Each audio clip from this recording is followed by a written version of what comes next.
This is another episode of the Backstage Sports Podcast. I'm Joe Connor. I'm JT Harker. I might have a car crash while we're doing this. But he's still going live because that's what we do. We just make it happen. I'm all about this sports backstage. I don't even know what the fucking name of our show is, bro. It doesn't matter. You're still on it. I'm all about this back sports stage live. Let's do this shit. Exactly. Live from the car because we make it happen regardless of where we're at. JT is on his way to his official podcast studio.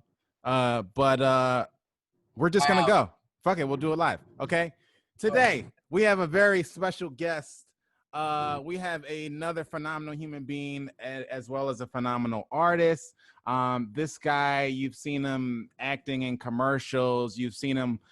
He's now acting in a series as a series regular, a series called Giants. You've heard his music on film and TV stuff such as Batman, Neighbors 2, Dancing with the Stars, Empire on Fox. He is Grammy nominated.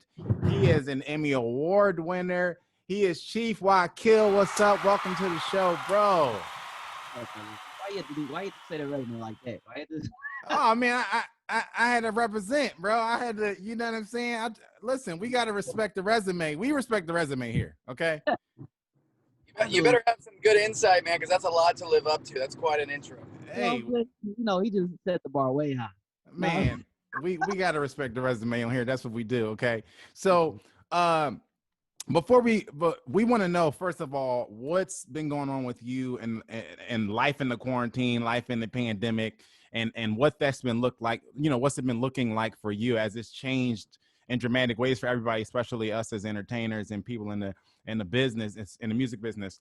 But before we do that, we saw a post from you that, I don't know, this was about a day ago. You explain this to us. We'll pull it up for those of you who are not watching. Explain this shot that we're looking at right now to us. You got some sneakers sent to you from one Damian Lillard. Is that so? Yeah, that's my I ain't gonna try to play up the relationship, but that's my dude. He he has a rap community, the 4 Bar Friday. Yeah, I heard something about that. Yeah. He shared me a couple times, maybe like some years ago. Okay. Like, highlighted me, like, this dude's dope, blah, blah. Yeah. He did it, during the quarantine. He was doing the 4 Bar Friday thing where it was like sort of like a competition. I don't know if you if you tune into that.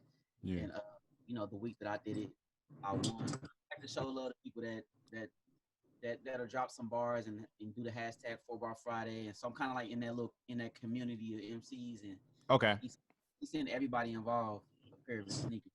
That's dope. That's fire. So tell us about the 4 Bar Fridays thing. Is you like is it you going against other rappers, or are you kind of just getting like your spot and then somebody else comes on and does their?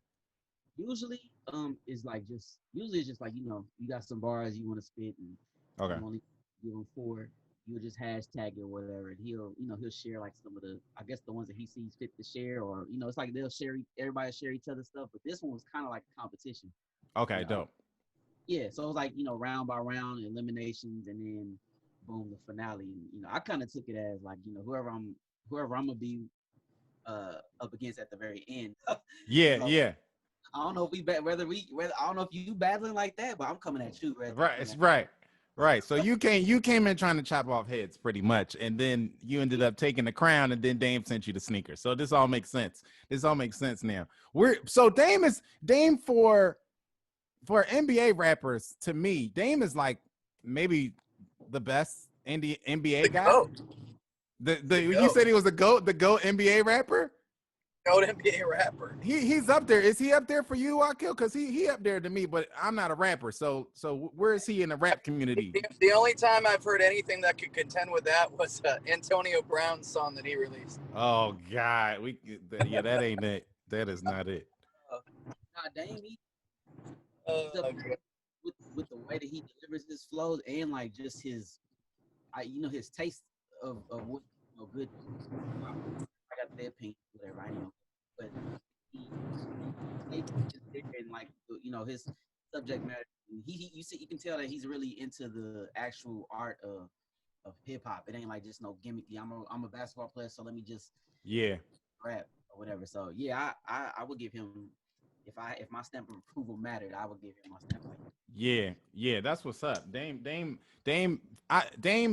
to me is one of those guys who like can legit do it. Like when he retires, if he want to just like go ahead and just start dropping albums, like I think he can do it, and it not be in a gimmicky way. You know what I mean? Like I think he could just legit be a rapper. Whereas maybe down 10, 20 years from now, you know, a new generation of kids will have forgotten that he was in the NBA and be like, oh, this is one of my favorite rappers type stuff. You know what I mean?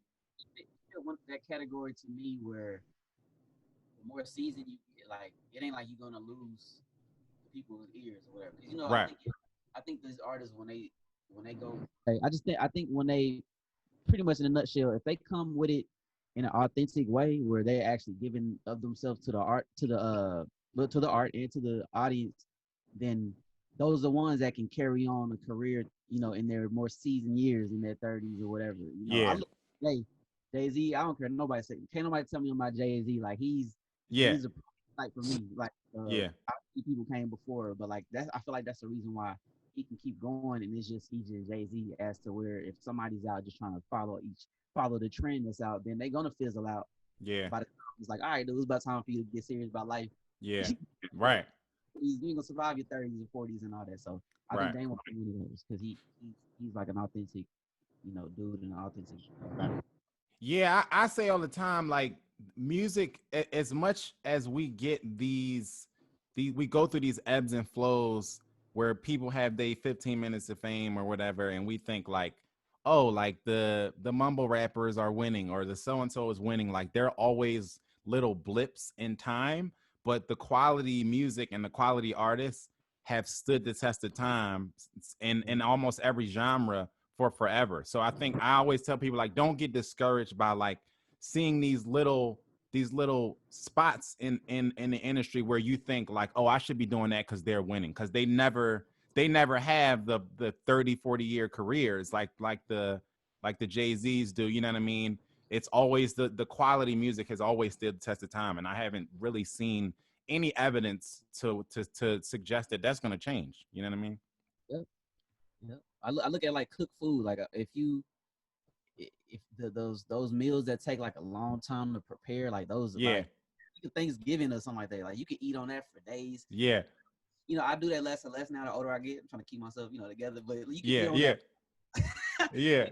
A long time. Microwave food though, it may heat up quick, but like it's that's what it is. Boom. It's like, microwave. It's here and gone. Exactly. So Yeah, that's 100%. Okay, so let's get into it. It's a lot going on this week in the NFL, as well as the sports world in general. We're gonna talk a little bit of boxing, a little bit of NBA stuff. But the Giants came out and upset the Seahawks 17-12, and they took the division lead in the worst division in the world, as far as the NFC East goes. That they came off the top rope and shocked everybody, but when I say shock, I'm really not shocked, because it's funny, because I just had a conversation the other day with somebody telling them like I thought that the Giants were going to win the division at this point. Like when I kind of threw up my hands last week about the situation that was going on with Carson Wentz, which a lot to talk about there. I said to me, I said on the podcast last week that I think the Giants are going to win the division, because they didn't, even in their losses, they didn't look as bad as anybody else in the NFC East has looked. Where are y'all on the Giants knocking off the Seahawks? Like, are y'all more in my lane where you can kind of see them winning, or was it just kind of an anomaly situation for y'all? Man, I've been telling you since they were 0-5 that everyone was like, man, these New York teams suck. I was like, dude, if you watch the Giants, they're a legit team. Yeah. That was only getting better, and I think Jason Garrett's transformed the offense. Daniel Jones wasn't getting it quite done at the end of games, but they had a lot of close games. Like, I think they're a solid football team, and I mean, if they have a chance to end up 500 or better. Yeah. So I think they're legit, and with Alex Smith, I think Washington's somewhat legit. So I think either one of those teams wouldn't surprise me. But I'd probably lean towards the Giants winning the division. Yeah. And not with a sub 500 record, which is what we all kind of expected. They might actually get to 500. I had to I'm an AFC, like, obviously. I mean, you see this right here. Hold up. Yeah. The only thing that matters really in the NFL is Yeah. that's the only team. Yeah. It's the only team that matters. I get the vote because we'll get to that. But yeah. The NFC East is so terrible. Like, It's so terrible. Like 5-7. Yeah, But 5-7. 5-7 is can win the division though. That's the thing. Like, if possibly nobody else wins another game this year, like 5-7, you know what I mean? Like 5 wins is gonna win. Is gonna win the division. That's crazy. It's nuts. I'm gonna say Washington has a chance just because. Yeah. And this is gonna be a little bias hook to it because I've often, these last few years, I've been able to tease my wife because she's from DC. Yeah. That her team ain't really. Ain't it. Yeah. I'm a Chiefs fan. I've been suffering for years. Like, we were like almost there. Heartbreak. Yeah. But like being able to, I'll check in on their scores every once in a while, and like to have Alex Smith, that would be he's one of the reasons why I would think that they would have a chance because we had him last, and I know the quality of quarterback that he is, and I just feel like when it come down to it, he may carry them to where they need to be in that division because obviously I don't think unless lightning strikes, ain't nothing happening further than first round or something like that. Yeah, I mean, no matter who comes out the East, like everybody's getting. See, well, that's the thing. Like, I feel like everybody is getting sent home in game one, no matter who wins. But then you see these games, like you see the Redskins just beat the undefeated Steelers, right? And then you see the Giants just knock off the Seahawks, and so then it makes you go like, as bad as the division is, as bad as these teams have looked, it feels like who knows what could happen now, right? Who knows if the Giants make it in or the Redskins make it in or the Eagles make it in. Who knows what can really happen? Like football is the ultimate any given Sunday sport. Like, you know what I'm saying? And the Redskins was what, like 100-1 under. I mean, what was they were probably the biggest underdogs of the week this week going against the Steelers, and they knock off the Steelers. You know what I mean? So it's like anything can happen type thing. Right. You know what I mean? Yeah, even with all the shit talk, like, on a serious note, for real. That's why, like, with even to be honest, like with the Chiefs, I feel like they're gonna make it, but I'm still nervous because, like you said, it's football. It's right. Like 1-1. So when somebody slip up, that's a wrap. Like, the team can get hot. Right. We talked about the Redskins knocking off the Steelers, right? The Steelers, which I posted today, and it had people all up in arms and their panties was in a bunch because I said that, the Steelers losing to a team with no name and 4 wins is the reason why people haven't given the Steelers the respect that they thought they deserve and haven't talked about them in the same light as people talk about Kansas City. People jumped all in the comments. Kansas City just mad because they trophy case don't look like our trophy case and this, that, and the third. And I'm like, this was not about Kansas City. This was not about the Steelers versus, Kansas City or any other of the top teams in the league. It was just that when people look at the Chiefs, they think this is a real contender. There's a reason why they only have 1 loss. When people look at the Steelers, it's more of a like, first of all, quality of competition, right? When I look at their quality of competition, it doesn't look like the Chiefs. And as far as the Chiefs having quality wins, like, they might not. I think I saw a stat that said the Chiefs had only won 3 or 4 more games against like quality competition than the Steelers did. But I think overall, when we're watching these teams play, the Chiefs scare you and the Steelers don't scare you. Am I tripping on that? I mean, because you could. it's funny like with sports because since we not there day to day, but you know, like remember like how hot the Warriors were at one point.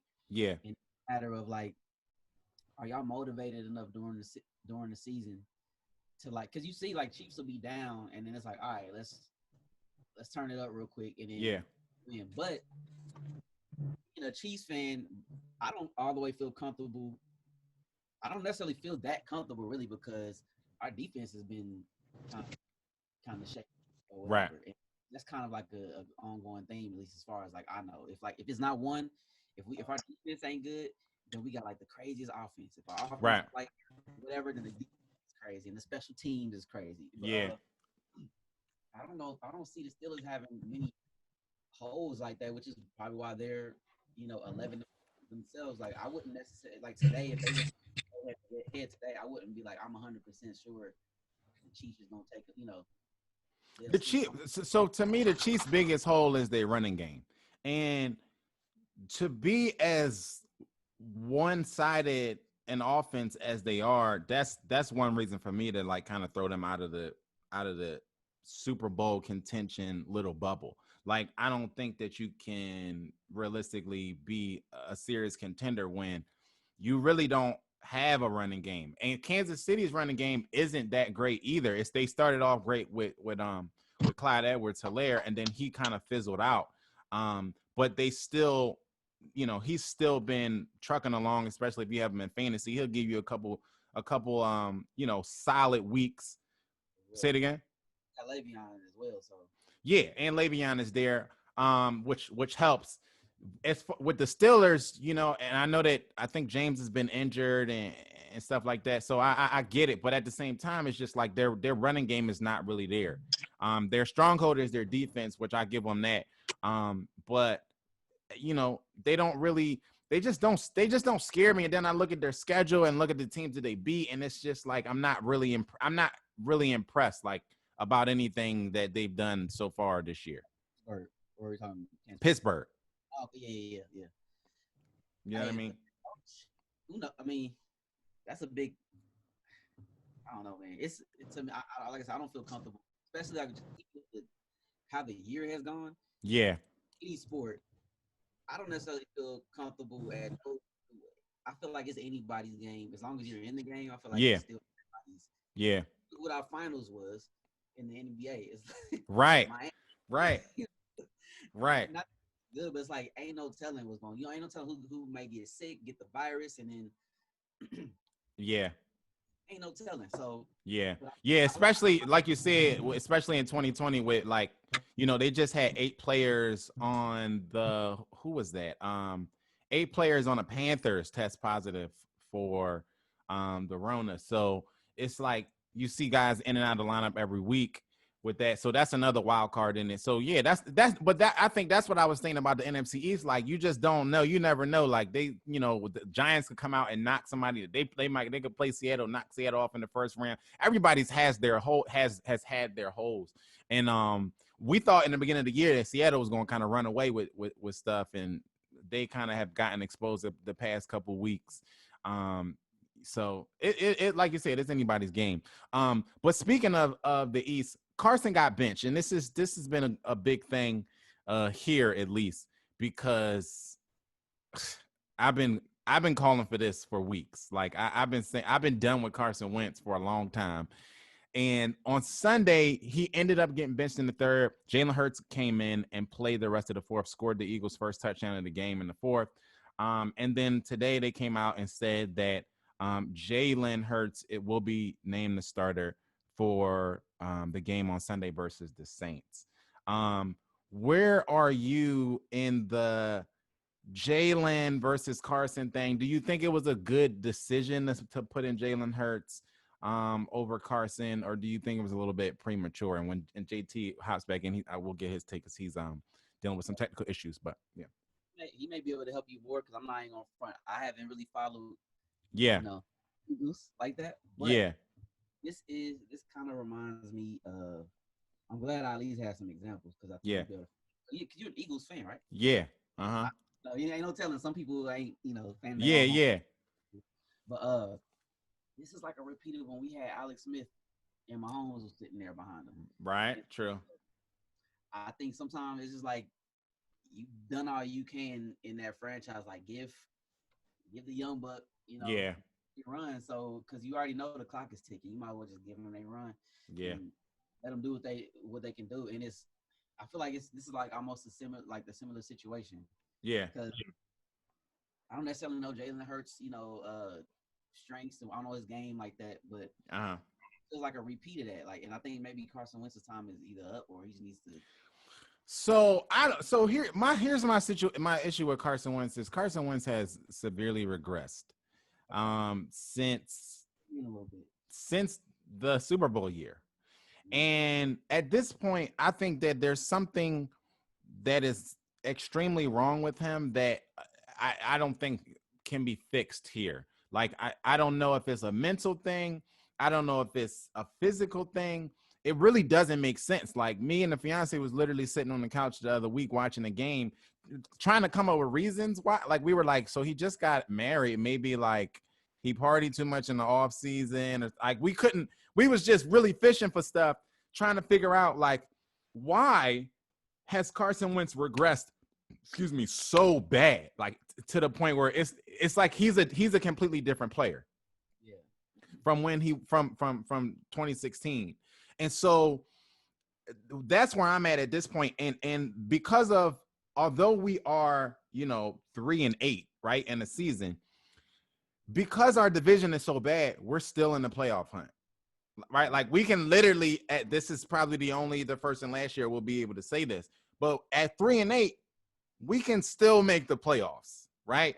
So that's where me calling for Jalen comes in at, because I'm like, okay, we need to get this done. We need to do something because we're not out of it, and no one is really running away with it in our division. The Giants took a leap, winning, so they take a 2-game lead, as well as the Redskins or the Washington does in their win, but nobody is really running away with the division.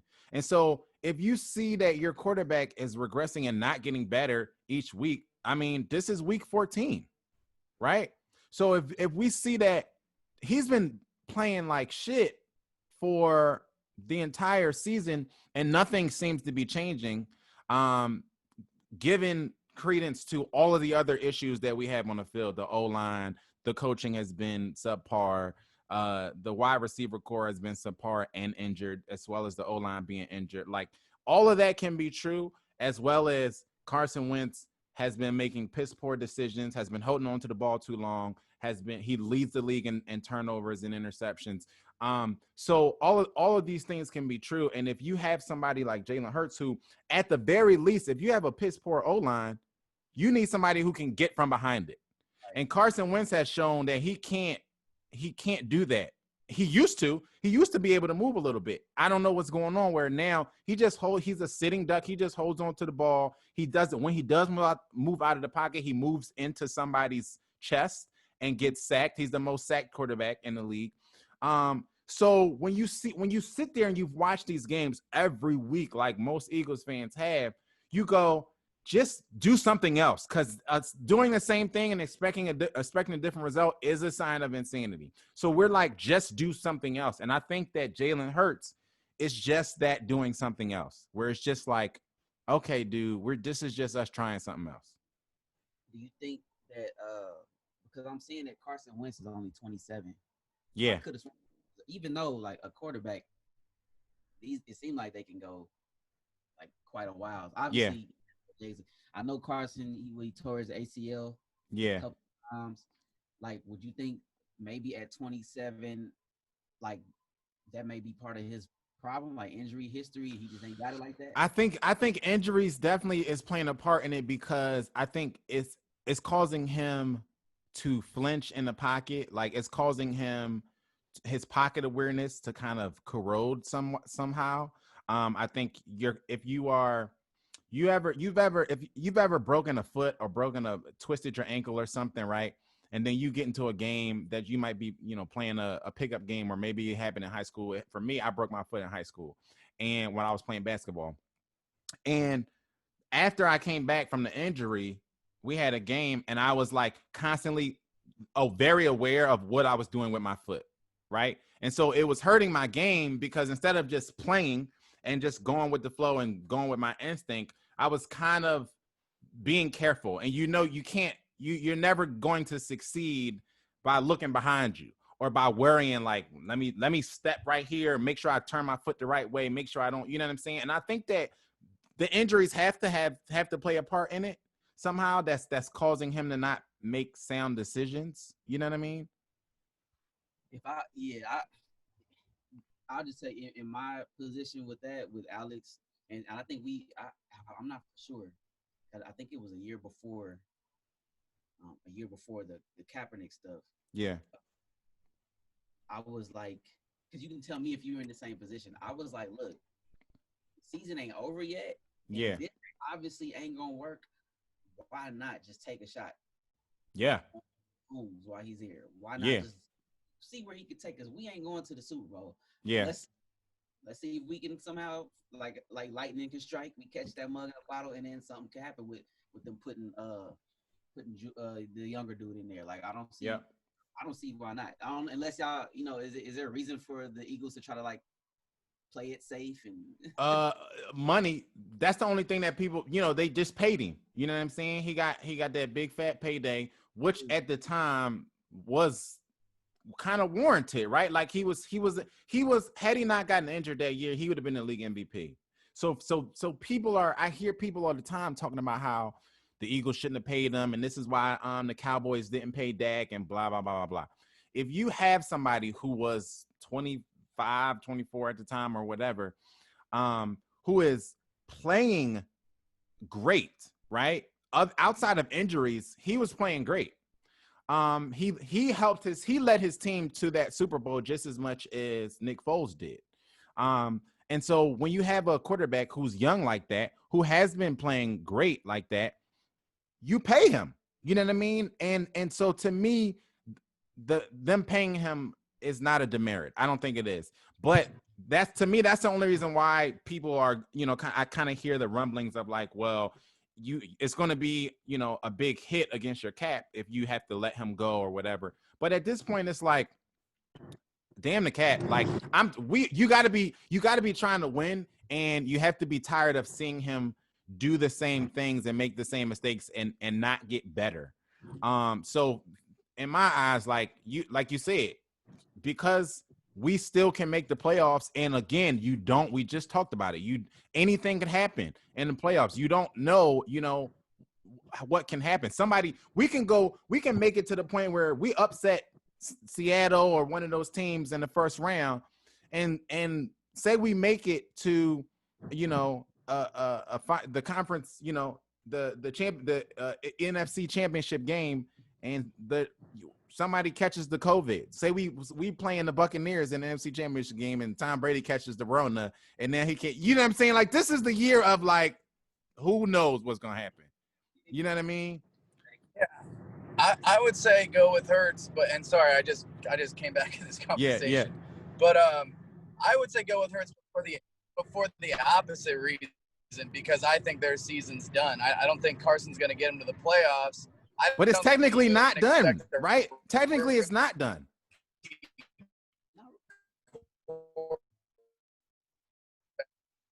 It's technically not, but I'm in the decision. Like, look, Carson's not getting it done. Let's get this kid in here, see what he's got, and see if we need to start looking for another quarterback in the draft, or if we have something with Jalen. Yeah. So that's a twofold reason to me. And if he catches fire, let's get it done. Yeah, that's a twofold reason to me, because both of those reasons are both of those reasons are valid to me. The reason of let's see what we have, because we're at rock bottom and there's no way but up. That's one reason. The other reason is technically we are not out of it. Like, you know what I mean? Like technically we're still in it. In week 14, 2 games behind, 2 games back from first place in the division. So it's just like you do have multiple reasons to go with Jalen and just start throwing shit at the wall and trying to see what sticks. So we'll see. Yeah, we'll see. I would agree with that. Yeah, and who knows if he does catch fire, then you can't go much lower than you're at right now. Right. Hopefully. Right. Like you can't get much worse than 3-8. Speaking of the Saints clinched the playoff berth, and they are running. By all standards, I think they're going to run away with the division. They can clinch the division next week, I believe, which is ding my prediction of the Saints winning the division. So I'm about to get that. I should have made a wager with JT on that. JT picked the Buccaneers to win the division. The Saints look good, but here's the thing. You also picked the Bucs to miss the playoffs. No, I didn't. Did I? Yeah, you said that we're going to miss the playoffs. I don't think I said they were. I said I can see them making the playoffs because they have an extra spot. They have that extra spot now in the playoffs. But yeah. I didn't think they would win the division. But they're, it looks like the Saints are gonna. So I heard a ridiculous conversation the other day.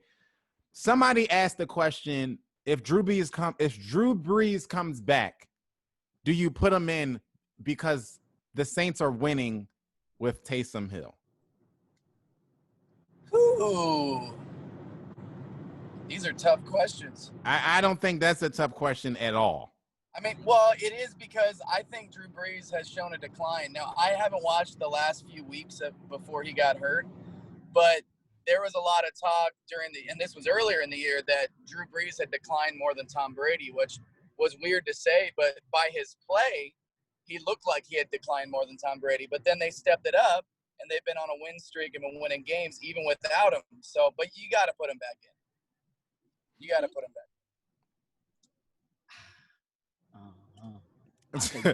Okay, man. Like, go up what's working right now. Like, go where the momentum is at, because ain't no telling. He can come in and mess up the flow. I see what I hear, and I hear that in theory it makes sense. Go with the hot hand. In theory, makes sense, right? In basketball, if you got 3 starters on the floor and 2 bench players, and you're about to end the game, but you ending the game on a 10-0 run, you just leave those guys in. You don't need to get all 5. You go with the formula that's working at the time. What about the other option, Joe? Because you thought they should have gone with Winston. I did. I did. And so here's the thing, because I think that in this offense, they wouldn't ask Jameis Winston to do the same things that they asked him to do in Tampa Bay, right? Which is the same things that we're seeing that they're asking Tom Brady to do, which is why Tom Brady is there's. I don't think there's a coincidence that Tom Brady goes to that offense and is second only behind Carson Wentz, who we just talked about, right? And we talked about how bad he was. Second in interceptions and turnovers behind Carson Wentz, right? And so I think that's because that's the type of offense that is. It's the no risk it, no biscuit, Bruce Arians offense, right? That's his slogan, right? And so in New Orleans, I don't think that's they wouldn't ask Jameis to do that, right? So people see the 30 and 30 interceptions, 30 touchdowns things with Jameis, and they go, well, don't put him in because he's just gonna throw you out of games. And I think that you're in a different offense, but you have somebody who has a capable arm, much more capable than Taysom Hill, because Taysom Hill has been throwing passes that look like punts sometimes. Yeah. And they're doing the gadget thing with Taysom Hill. They're doing it's very Tim Tebow-esque, right? And I feel like you can't win a Super Bowl like that. So are they winning games and like making it work while Drew is gone? Yes. But to me, he's just keeping the boat afloat. And I don't think that when you get to the playoffs, just not fucking up is good enough. Yeah, I agree completely with that, especially because when you get in the playoffs, and this is just me, but I look at the quarterbacks and I look at the coaches.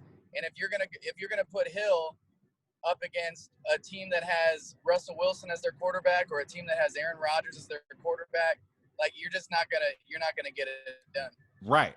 Get it done. But the thing that makes them competitive, regardless, is that they've got the best defense out of all those NFC teams that are actually considered contenders. But you got to get Brees in there. He's got the experience. He's your franchise guy. Yeah. He might be retiring at the end of this year, huh? It looks like it might be the end. It looks like it is, yeah. But give him a run, give him another shot, and try to get him in there to let healthy and let the defense kind of carry. Yeah. And see what they can do. Yeah. What'd you say, Wakil? I can agree with that. I rock with that. Yeah, I just think y'all need you can't just keep this going into the playoffs even though they're winning. The Pats blew out the Chargers Oh, yeah. 45-0. So technically the Pats are And, still in it. and my fantasy quarter, I have Herbert and Cam Newton, and I Oh. had to decide which one to play, and I played Herbert. Oh, wow. Choice.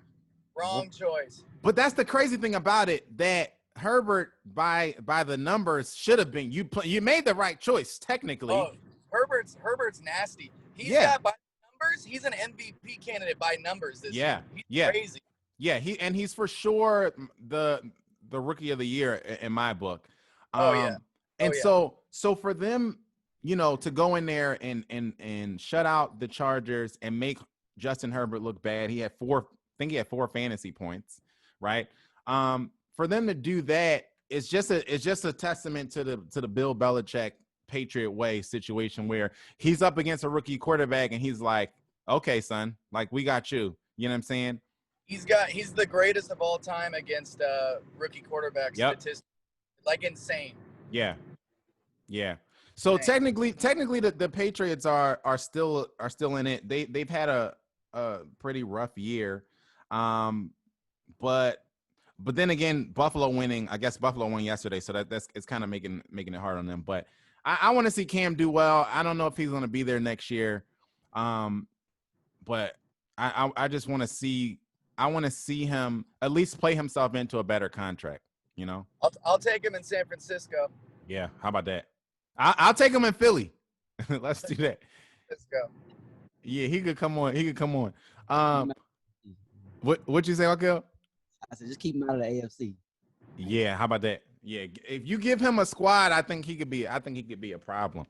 And a defense. Yeah, and a defense. I don't know if y'all heard this, but speaking of the Patriots, Tom Brady, his TB12 company, he got in some heat because it turns out that his TB12 company got a $1 million PPP loan, which to me, this is more of a governmental society American problem where you have companies like Amazon not paying any money in taxes, right? And after bringing in billions of dollars. But the thing with Brady getting the PPP loan thing, it's a terrible look for Brady, but also it's to me, it just goes into the long list of things that we need to change in the country as far as like how we handle, you know what I mean? It's like a piece. Yeah, say it again. It's like just one of the branches on like just a bad tree. Like right. It would be pointless just to attack that issue. Like it's right. It's a bigger issue. Yeah. See, that's interesting to me because I think people look at that as Tom Brady got a loan, but it's a company and he's not running that company. And there's employees. Yeah. And I mean, like any other company, it's you know what I mean? It's not like they don't need money to help them stay afloat. So that actually doesn't bother me. That doesn't bother me as much as Amazon not paying taxes. Well, true. I think the thing is, it's a bad PR look. Like, you know what I mean? Because you have he's the owner of the company who is a millionaire, if not billionaire, Right. and whose wife is a certified millionaire. And then you hear in the middle of a pandemic where people literally are closing down their businesses, did not get those type of loans. You hear that he got a $1 million PPP loan when he could have went and found change in his couch, and it would have been $1 million in change that he could have poured into his company. You know what I'm saying? Like, it's a bad PR look. Like you say, it's a bigger hit. It's a bigger indictment on our society and the way that we have things set up government wise. But it's a terrible look. Like I'd have been pissed if I was working for his PR company. Yeah, that's a tough one, man. Because if I work for TB12, he's still got payroll, right? Yeah, but he could have pumped that money in himself, straight out of his pocket. You know what I mean? Yeah, I suppose so. Yeah. I guess what he got to do, I guess, is within the rules, I guess. Yeah, So, that's the thing. That's the issue because it's technically within the rules, but it's a bigger PR issue. Right. Yeah. like, but Yeah. that's just a bigger issue that we got. Yeah, it is. Okay, so getting into boxing real quick. The Spence Garcia fight went down. I picked Errol Spence to win. He won. And like I said, when talking about the Tyson fight last week, we are not really getting the fights that we want. So it was cool to get this fight. And just hopefully, I just hope that they continue to make these type of fights faster. But that wasn't, I don't think it was really a real surprise to anybody that Spence won. As far as the Tyson fight goes, a nugget from the Tyson fight ended up generating 1.6 million pay-per-view buys, which makes it top 10 all time in pay-per-view events. They generated $80 million from that fight. Wow, that's crazy. It's crazy. It's crazy. But now you know why these old guys is trying to come back and compete in this Legends League that Tyson created, because they're getting paid money from these events. That this is what fighters and their Mayweather was making in his prime. You know what I mean? Like, they didn't make this type of money in their day. Right. That's a great point. Yeah, a lot of our big athletes, they look at these contracts and stuff nowadays. They're like, man, right. what? Right. They're also taking advantage. Let's be honest. They're taking advantage of these punk ass boxers and really promoters who don't want to make the right fights that everybody wants to see. Right. Take advantage of that shit. Like, some people, you're gonna watch Logan Paul fight Floyd Mayweather because Tyson Fury and Anthony Joshua is not happening. You know? Right. And that goes to the point of, like, we're not getting the fights that we want to see. So what I pay another pay-per-view, one of that $1.6 million, 50 of those dollars was mine. Okay. Cause I bought the fight and I will buy it again. If he fight Holyfield, guess who's watching it? This guy. Okay. Hey, did you watch that? Did you actually see it when it happened back in the day? No. Oh, okay. Were you there were you able to see it? You just didn't see it? I was too young. Like, when did that happen? What year was that? I know I watched it, but I was watching with a bunch of adults. So I was young. You know what I'm saying? Like, that goes to why we bought the fight. Like, I was talking to my father-in-law about this earlier, the other day. He was saying his son was trying to get him to come over and watch the fight. He like, I ain't watching it. I don't care about it. You know what I'm saying? And he's like, it was him and a lot of his friends, and a lot of them was younger guys. And I'm like, yeah, because we weren't old enough to really appreciate Tyson. You know what I'm saying? Imagine, I was born in 89. So when Tyson was knocking people out in 95, I was 6. You know what I mean? Like, so I wasn't old enough to watch those fights or to have I couldn't have a fight party, a Tyson fight party. You know what I'm saying? When he was in his prime, right? So I had one, this is like, I wanted to have one this time. So if he fights, Holyfield or whatever, and to JT's point, because we're not getting the fights that we want, but every so often, if Tyson says, oh, I'm fighting Holyfield in January or February, whatever, like, I'm here for it. I'm front row for it.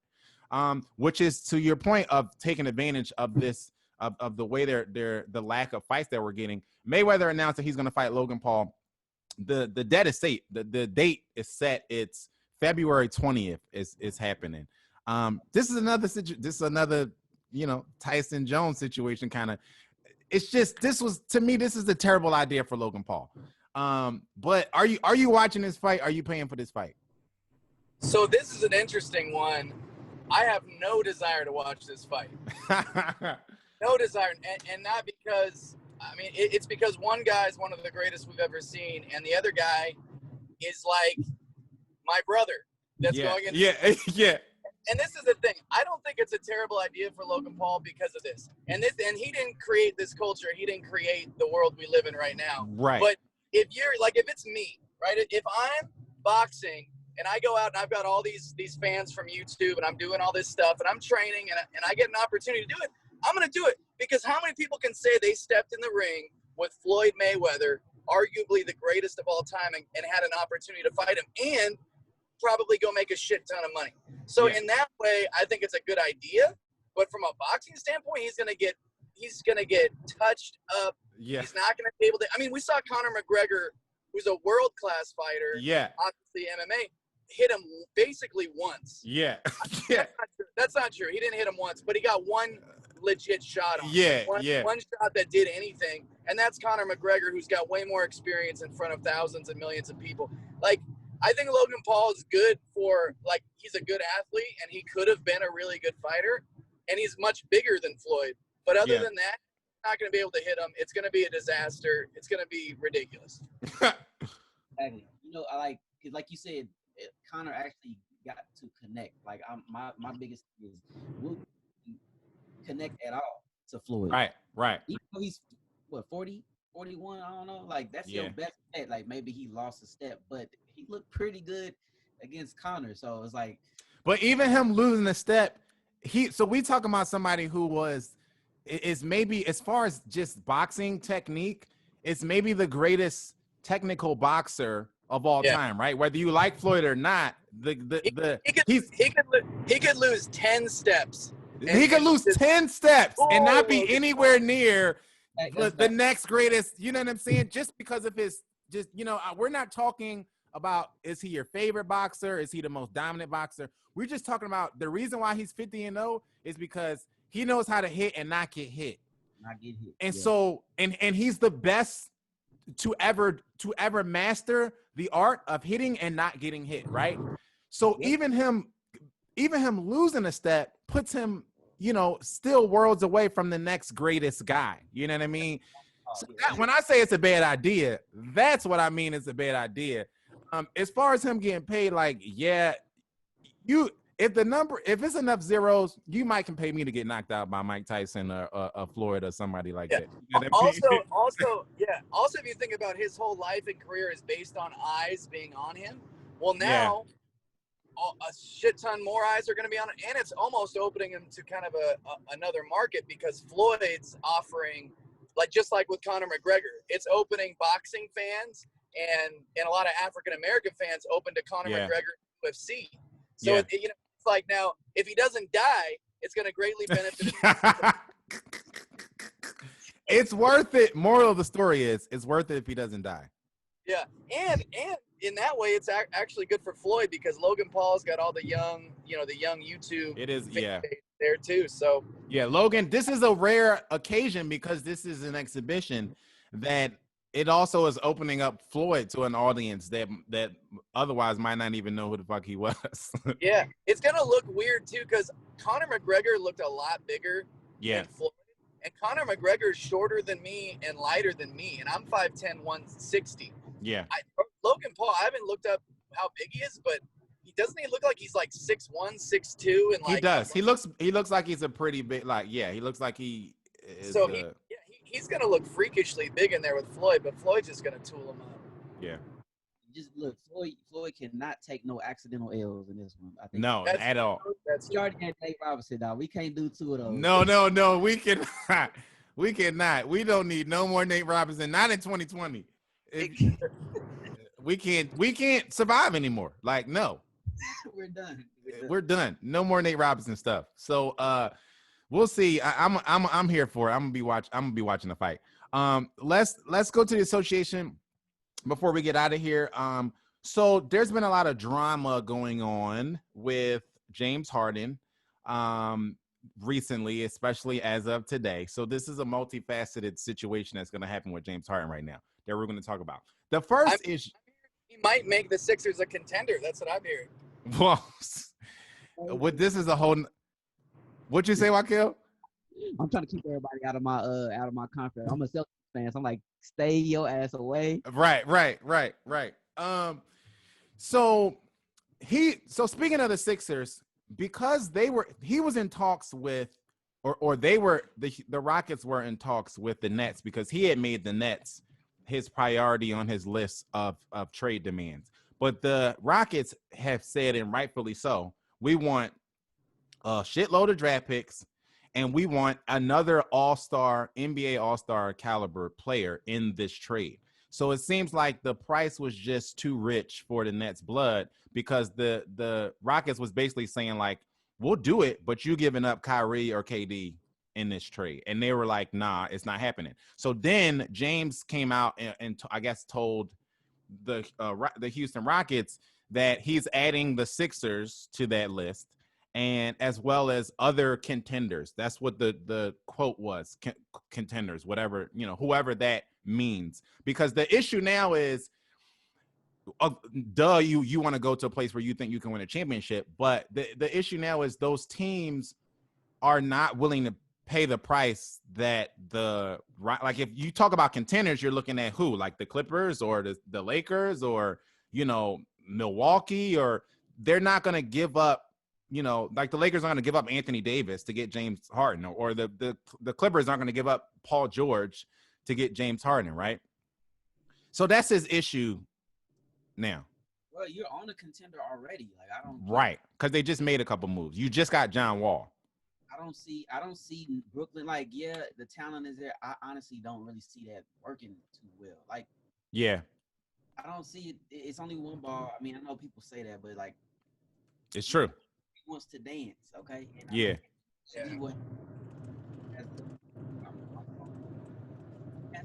Say it again.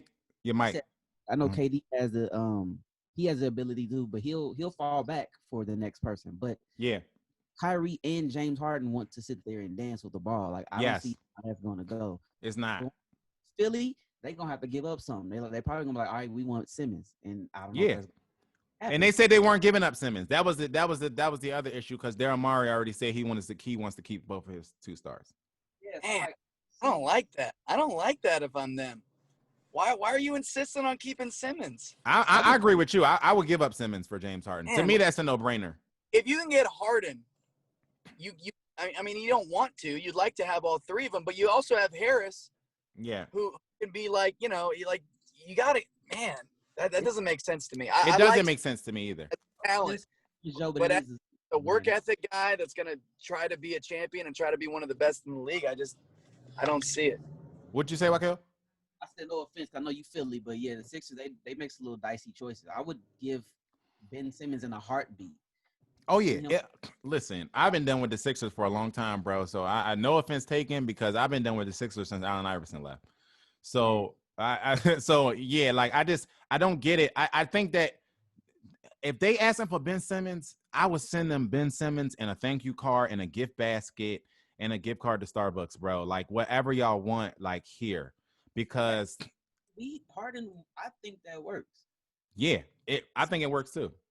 That don't work. Simmons and Embiid don't work. Simmons, Embiid, and James Harden will not work, because Simmons needs, you're not using him to his best of abilities. If you got Harden sitting there doing the tween, right, right, or step back, that's not like right. Simmons. Right.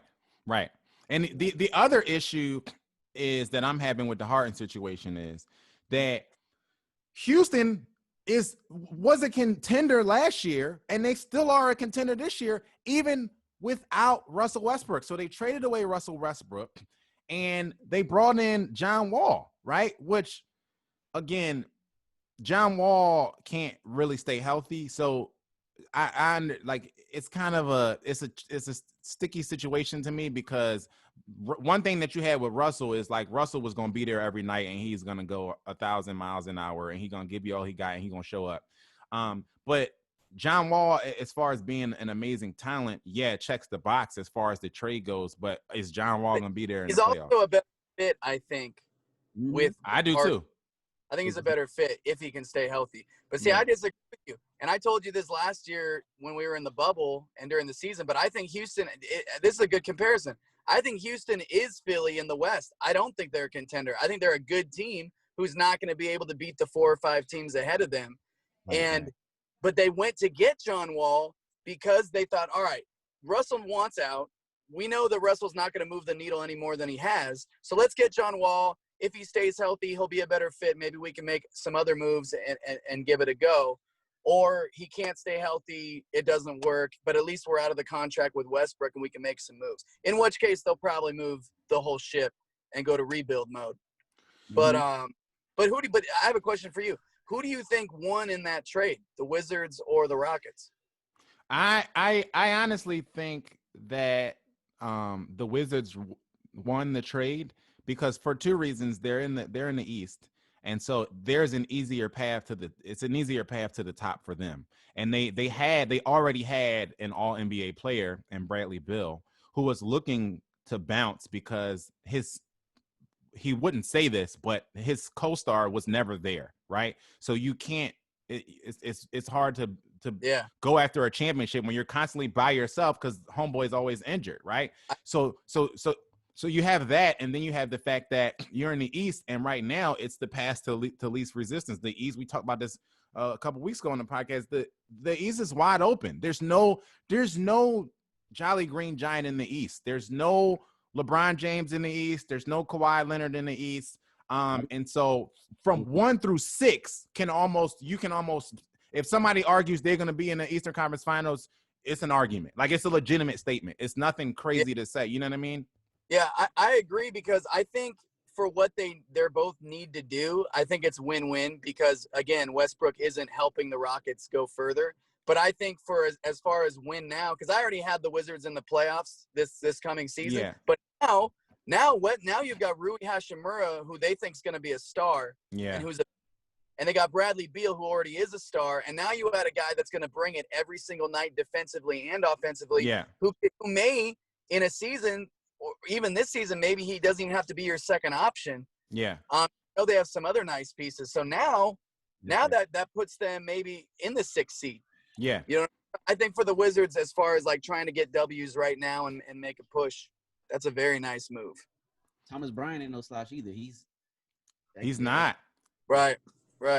He's not, and he has a really dope story. Because I remember watching him. I went to go see the South Bay Lakers play because a friend of our family was playing on that team. Mustafa Shakur, shout out Mustafa Shakur, was playing on that team, and Thomas Bryant was on that team. And I remember watching him and going like, yeah, this guy's is gritty and he's good. And then I saw him get signed. And I'm like, that's dope. And now he's kind of played his way into being a regular rotation guy.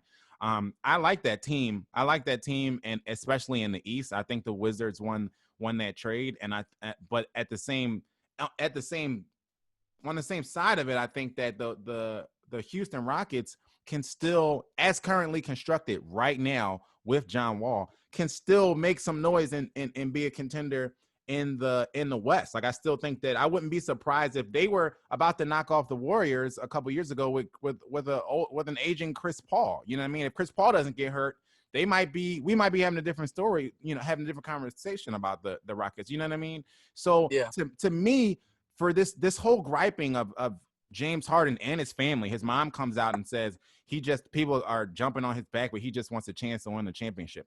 Well, they went out and got Chris Paul. They went out and got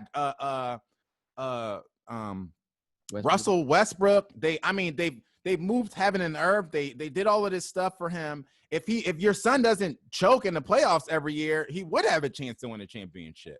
Yeah, I gotta be honest. Like, I think James Harden's fantastic, but I just don't think it's like when Gilbert Arenas was one of the top scorers in the league. Like, if he's going to be your number one guy. Yeah. I don't know how you want to check, because he doesn't play defense. Right. And the ball is just in his hands so long.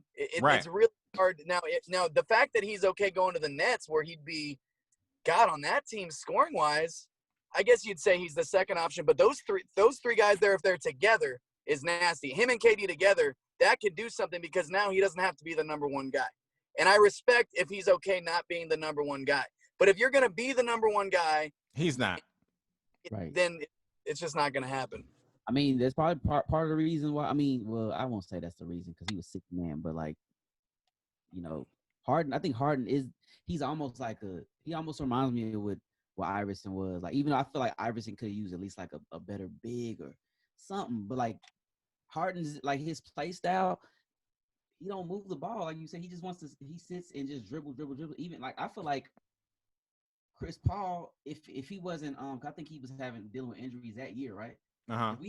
If we had 2019, 2020 Chris Paul on that team, yeah, and bought in with somebody that's actually over 6'6" on the roster, like playing good minutes, they probably would have a better chance. But I feel like James Harden, he's he's just a victim of like the situations because like nobody knew the Warriors was gonna be what the Warriors were those Right. years.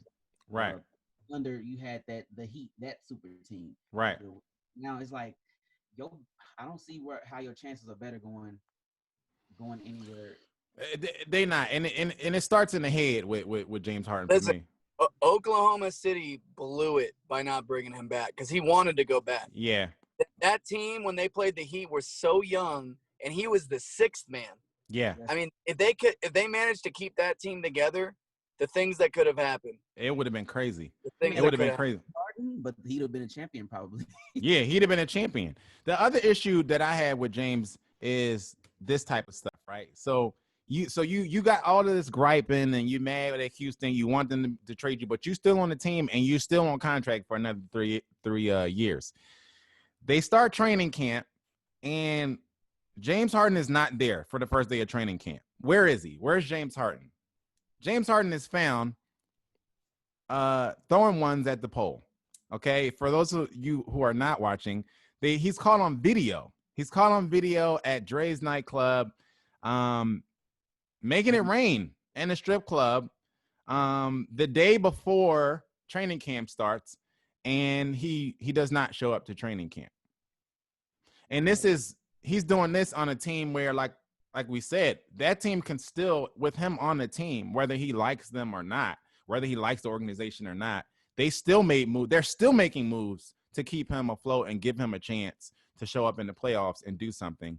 And he's blowing off practice so that he can go, throw money at a strip club. This is a twofold thing because now we're in the coronavirus era where you might have to come back and get hit with a 14-day quarantine situation because you're in a strip club and you're also breaking COVID protocols with this. That's positive. It's gonna look so bad. It's gonna look so bad. There's levels to the mental that it takes to be. You could be on it, part of a team. I mean, Kyle Kuzma just won a championship. Like Dwight Howard just won a championship.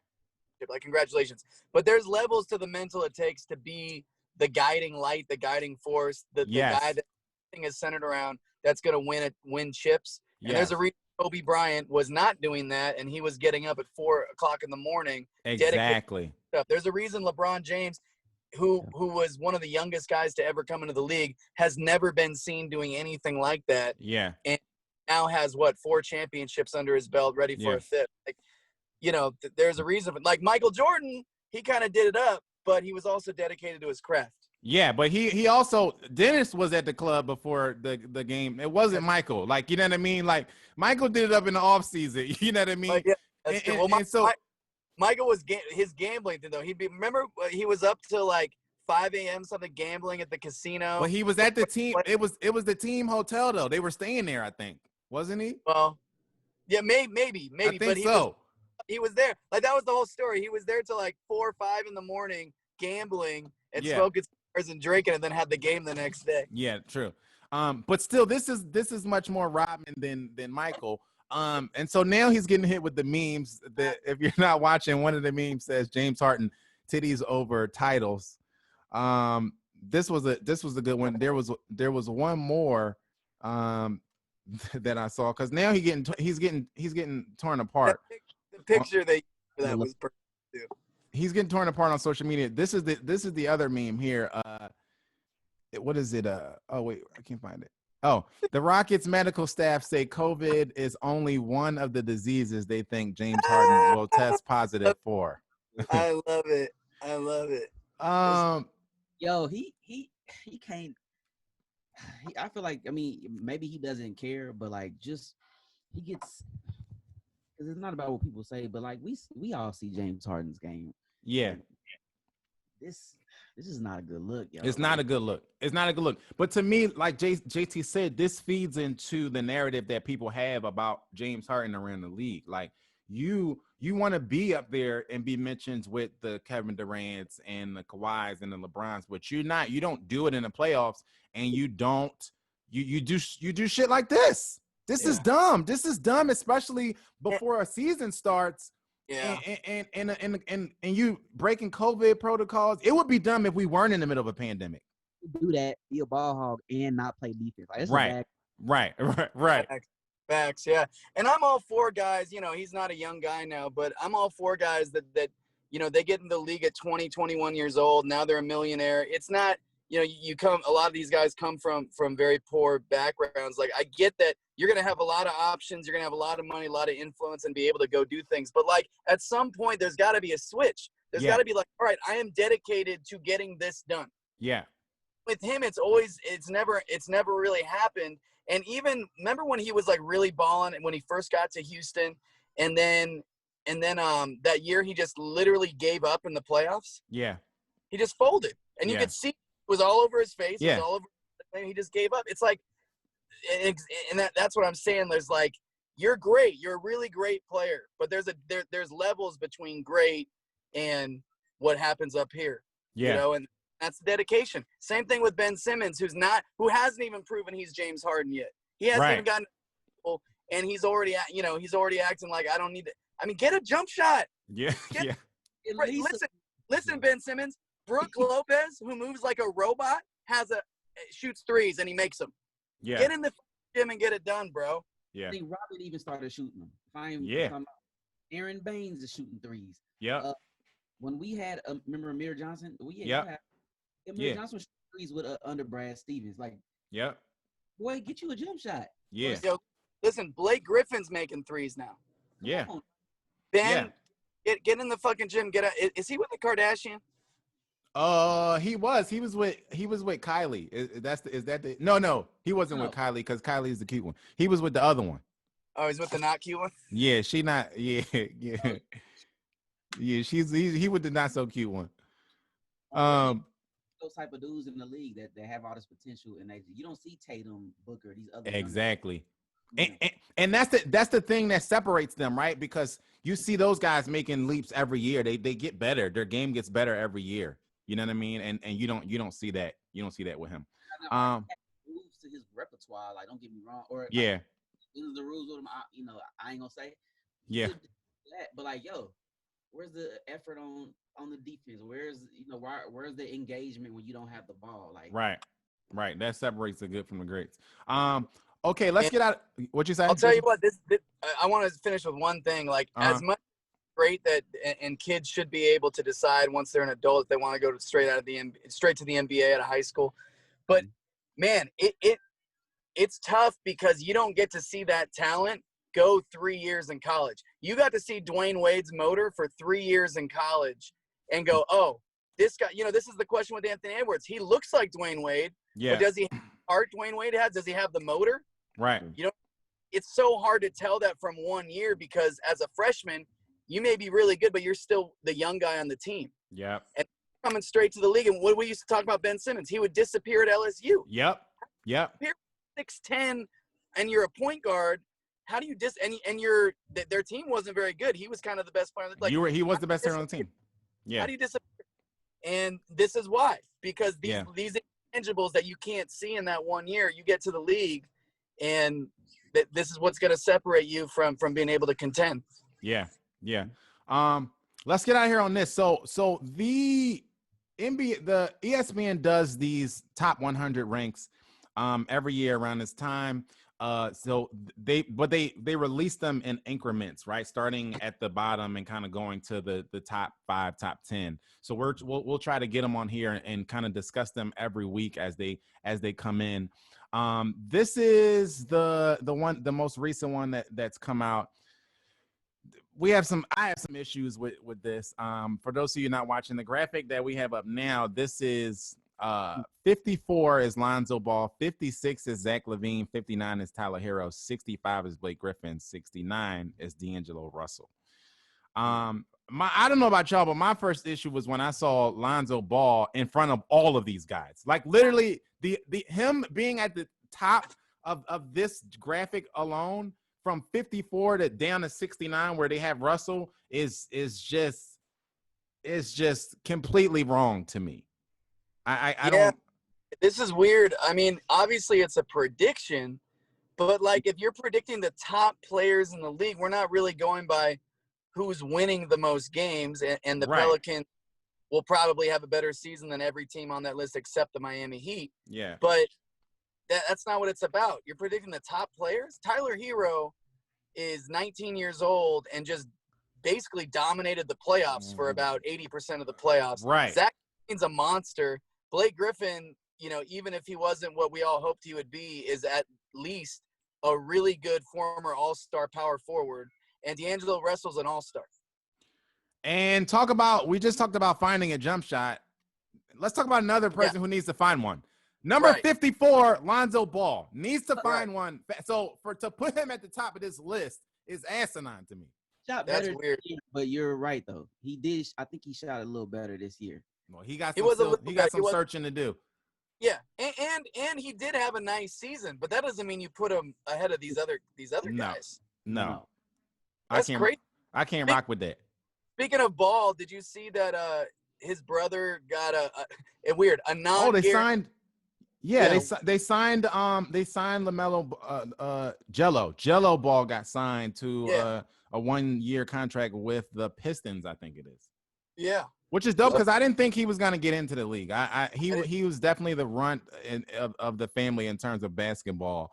And I didn't think that he would make any roster. I honestly think that this is just a testament to his dad running his mouth. Like, I don't know what else to make of it. Like, I watch a lot of the show, but I've seen some highlights on Instagram. He's put in like a lot of work. Okay. He's been living in the gym, doing 3 workouts a day, like crazy, like 3 workouts a day type of stuff, and got a deal. So good for him. Dope. Yeah, good for Jello. The second part of this list is Montrezl Harrell 76, John Wall 81, DeMar DeRozan 82, Buddy Hield 87, and Steph Curry 91. This is another one where we can start with the first person at the list. Montrezl Harrell, welcome to the Lakers. I'm going to be all for you this year. Should not be at the front of this list in front of John Wall, DeMar DeRozan. Who's putting together these lists? Stevie Wonder? This is not a good list. You could maybe argue that he's number 5 ahead of John Wall only because of health, but I would put him dead last. I would put him in place of Seth Curry. Yeah. Do that. That's madness. And then DeMar DeRozan. I mean, it's just what? First of all, not even John Wall should be in front of DeMar DeRozan right now because if we predicting, like, I would predict John Wall to be back on the bench. Like, what else do we have to go on as far as the fact that he really can't stay healthy? So there's no way that I will put John Wall in front of DeMar DeRozan. DeMar DeRozan's been healthy and has been playing well. Has been playing good. I don't get who's setting these lists. Like, it just is asinine to me. That makes. I don't even see how you people that don't know what the hell they're doing are making these lists. Yeah, this is ridiculous. Yeah, I didn't get that too much. Okay, rapid fire. The NBA suspends marijuana testing, which they should have did that. But the issue is that it's only suspended. They really need to do away with it. They need to permanently suspend it. They need to permanently suspend it. They are claiming that they suspended it only because of what's going on with COVID, and they have other serious things to test for, clearly. As far as, like, even with James Harden, they also need to test him for, like, chlamydia, gonorrhea, all this other stuff that he probably caught. AIDS, yeah, all this other stuff that he probably caught while he was at the strip club. So on top of the Rona, you know what I mean? On top of it. Yeah, so they got more stuff to test for. Breakdancing will officially be a sport in the 2024 Summer Olympics. That's crazy. What? That's crazy. Like, that's just okay. Like, what? I just read that and was like, what? Like, why? Who said who? Breakdancing officially a sport. Like, who made that decision? Like, you know what, guys? Let's shake it up this year. Let's add the breakdancing situation. I want to see it at least once. You know why? It's because they want eyes on it. And I don't know. Have you ever watched those Red Bull breakdance competitions? No, I didn't know that they existed. How did you watch them? They pop up on YouTube and stuff and Instagram. And, like, and I'll tell you what, it's Pornhub. They pop up a lot on Pornhub. Listen, I got some videos I watch on there that should be considered for the Olympics. I'll tell you that right now. On Pornhub? That should absolutely be an Olympic sport, 100%. 100%. But wait. Breakdancing dude, it's legit. And they're putting thousands of people in these arenas for these competitions. It's pretty dope. Now, That's crazy. an Olympic sport is kind of weird because I guess if surfing's a sport, I guess breakdancing could be a sport. It's very athletic. I will say these dudes are doing some.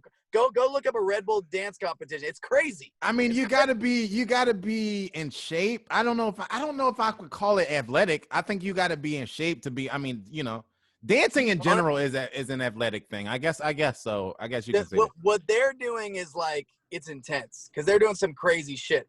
A sport, it's just weird because it's an art form. But yeah, whatever. If curling can be a winter sport. If curling's a sport and really if ping pong's a sport, I think I'm okay with breakdance. If you know anything about breaking, Beat Street, all that, like, come on now. I want to see it at least once because if they was going at it like that back in the day, let's just talk about it. I mean, look, we already had a pandemic. Let's have 1 year, one Olympics of breakdance. For sure. Pornography is a sport for sure. Yeah. Also true. Also something they need to look at for the Summer Olympics. You need to be very limber, very flexible. Yeah. And you're not doing it right if you're not hurt afterwards. Exactly. Somebody told me. Paul Pierce is being sued by his own weed man. Now this is an interesting story because this is his own weed man, and apparently the only reason why he's being sued is because he is not paying the correct rate or something like that. Like he wasn't paying what he said he was going to pay or something like that for whatever but my thing is, Paul Pierce, we live in California in 2020. Why do you need a weed man? Like you're not that rich where you need your own like weed guy. Like there's dispensaries are like 7-Elevens out here for those of you who don't live here. There's weed maps. There's all these apps that you can just freely order weed to come to your house. You opened yourself up to this. Like, this is silly. I think it's awesome. Well, also, Paul Pierce has been a dickhead for a long time, so this really doesn't surprise me. But y'all not all the way wrong though.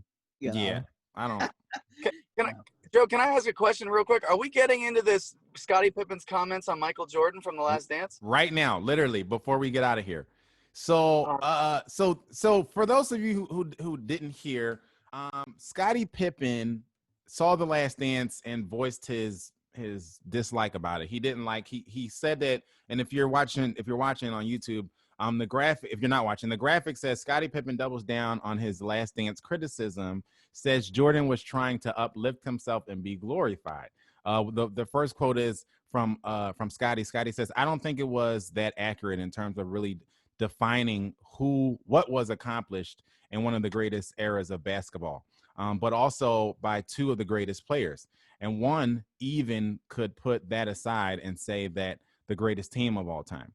I didn't think those things stood out in the documentary. I thought it was more about Michael trying to uplift himself to be glorified." They said that when asked if he confronted his former teammate with his opinion on the documentary, that teammate being Jordan, Pippen revealed that he talked to Jordan, who followingly accepted it and said, "Yeah, I told him I wasn't too pleased with it. He accepted it. He said, 'Hey, you're right. That was pretty much it.'" Your take. Listen, Michael Jordan's nickname was Black Jesus. Well, I don't know who. I don't know if Juanita called him that, but I didn't hear many other people call him that. There were many people that called him that when you were 3 years old because he was the greatest basketball player who ever lived. I want to say something real quick. And oftentimes nowadays, I didn't really hear people criticize. I didn't hear people criticize Jordan when Kobe was considered the greatest player in the league. I didn't hear any of this stuff until the argument came up. Well, people weren't putting Kobe against Jordan like they do, or shitting on Kobe like they shit on LeBron just to pump up Jordan. People weren't doing that back then. But I also didn't think that people felt that Kobe was as serious as a threat, and that's why the people attack LeBron so much. That may be true, but my point is that this has all come up recently. But this is the deal. Michael Jordan won 6 championships in 7 seasons. That's never been done in the modern era. The statistics he put up, depending on if you like all around stats or scoring more, we've never seen.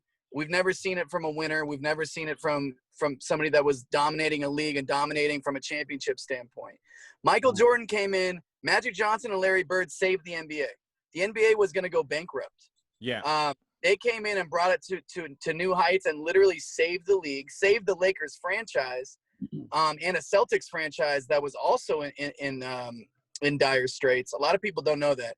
And then Michael Jordan came in and took what they built and not only brought the NBA to heights that it never even thought it could get to, but also built the biggest personal brand we've ever seen from an athlete and did it first, right? Like no one had a personal brand like that in sports. So as far as like guys that know what he accomplished are concerned and that were really there and understand it, LeBron James, Kyrie Irving, KD, Kobe Bryant, all these guys that have been able to build these massive brands, as far as I'm concerned, could kiss the ground that Black Jesus walks on, thank him for the rest of their lives. And those guys do. Those guys do. It's the haters that do not. All these guys, they know why they're able to build these brands. So I don't take that, and we're not gonna disrespect the second best player on the what people call the greatest team of all time and call him a hater. So I don't think that Scottie Pippen was trying to diminish anything that Jordan did. I think that he said what a lot of people thought, in that a lot of people came away from the documentary exalting Jordan and literally diminishing the rest of the team. And so I think the narrative that this was literally one of the greatest teams, TEAM, this was literally one of the greatest teams of all time. And we had just talked about them being one of the greatest teams of all time when the Warriors came up and threatened and broke their record.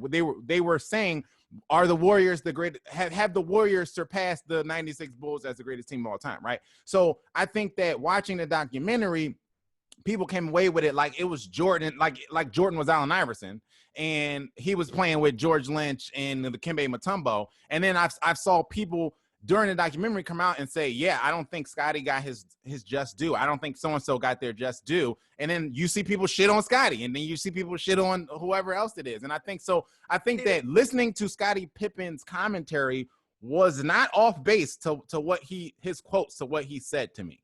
Right. Scottie Pippen's got just about as big of an ego as Michael Jordan. The problem is that it was a great team, but it was a great team because they were able to center around a guy that nobody could stop, and to this day is arguably, well, not arguably, we'll just say he's at least one of the top two greatest players of all time and the greatest scorer that any of us have ever seen. No one could stop him. And also what he brought from a mental standpoint that lifted that team up is what had that team competing even when he was 37 years old and had been doing it for a long time. But the thing with Scottie, it's just the overlooking of like Scott. People act like Scottie was chopped. You know, was like. Well, that's the people's fault. You got it. Go ahead. What'd you say, Wakil? You can continue on, JT. I was just saying that's the people. I don't think that's the people's fault for not, for not doing their homework. Like I feel like if you base. No, some of that is Jordan's fault. that's what Scottie was saying. That's what he was saying. Like some of it is his fault. You know what I mean? Yeah, but Jordan was just saying truth though. Come on. Yeah, but it wasn't true that he didn't have help. It wasn't true that Scottie wasn't one of the best players. Jordan said he didn't have help. No. Right. I didn't say that Jordan was saying that verbatim. I'm just saying that was some of the narratives that got taken away from it. And Scottie is just simply saying like Jordan was not. They didn't call us the greatest team of all time because Jordan duplicated himself 4 other times, which I can get with that because I came on here and had a gripe that people wasn't giving Scottie the just due when one of the guys on the team came out and said it, and something that I had been saying for years, that because people act like in the Jordan LeBron conversation, people act like Jordan did it by himself, and I'm like, oh, okay, Scottie Pippen not a Hall of Famer. Scottie Pippen wasn't one of the best players in the league. That conversation's ridiculous, but that's the thing though. Scottie Pippen was considered one of the best players in the league because he played on the Bulls. Scottie Pippen would not have been a dream teamer, may never have been an all-star. Like, he was underrated in his era, but now he's overrated. I don't know. I don't agree. I don't know about what he would have, should have. I know that he is he's overlooked a lot of times in these conversations, I think. And that's what I think he was singing. I think maybe because he's not in that conversation that in the same, like, because I think to know Pippen, it's like that's like a ultimate, like, if you know, you know. Like, if you know, Pippen was an important part, but like that was centered around Jordan. If Jordan, of course, Pippen's not gonna carry. He wasn't gonna. He don't have the power to carry like the Bulls in like certain moments. Like, was Pippen gonna hit that shot over Russell that Jordan did? Like, maybe he could, but is Pippen option 2 to do that? I doubt it. I think player, yeah. He was the perfect. This is the thing with Pippen, and this is part of what made them so good, is that Pippen was very good, but he was the perfect fit next to Michael Jordan. Yeah. He was the perfect fit for that, because you could have put Clyde Drexler next to him, and it's like, yeah, they're two great players, but there's only one ball. And someone's got to do the other things that, that one guy can't do everything on the court. So he was the perfect fit, but I just feel like he went from being one of the most underrated players of all time, which I did agree with, to now in some circles, and it usually tends to be the LeBron extremists that are like, it is, because Scotty is not a LeBron extremist, though. That's what I'm saying. No. I'm saying when guys make an argument that to diminish Michael Jordan, they act like Scottie Pippen is like Larry Bird, who, by the way, is the greatest. Who, by the way, is like, other than LeBron James, before LeBron came along, by far the greatest small forward to ever play the game. And in his own era, Dominique Wilkins was the second greatest small forward to ever play the game. And that was Scottie Pippen's era. He was maybe the third best small forward in his own era. I think people are trying to put him up with Michael Jordan. I haven't heard anybody try to put him up on there. I just think that people are trying to put him back in the conversation, where we respect them as a team and respect Scottie Pippen as being the second best player on the greatest team ever, which is not a small thing. And we forget all of the things that he did and all the things that he brought to the team. We forget the fact that when Jordan wasn't there, the team literally statistically lost 5 fewer games than they'd had when Jordan was there. So this is like stuff that people forget. But we got to get out of here, because we can continue this conversation for another hour and a half. I'll be talking to Austin about this conversation. Literally. Chief Wakil, thank you so much for joining the show today. Please do us a favor and tell the people where they can follow and support anything you got coming up soon. What's up, Austin? Go Lakers. Find me Instagram, wherever, Chief Wakil, ChiefWakil.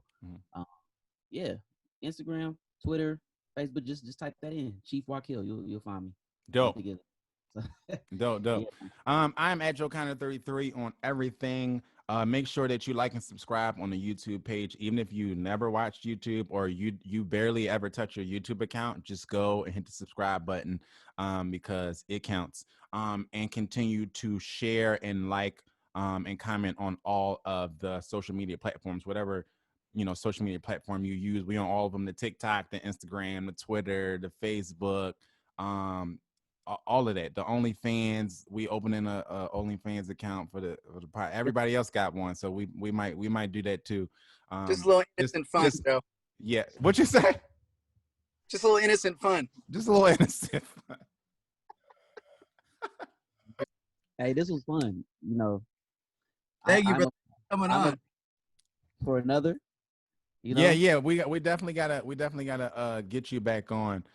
At JT Harker for everything, and at JT Harker Sports for the sports cards. And I have not been posting as much clips from this show on my JT Harker Sports, but I will be doing that immediately, getting back into it. Dope. Thank you guys for listening and watching. This has been another episode of the Backstage Sports Podcast. Until next time, be safe and be great. Peace. Backstage Sports.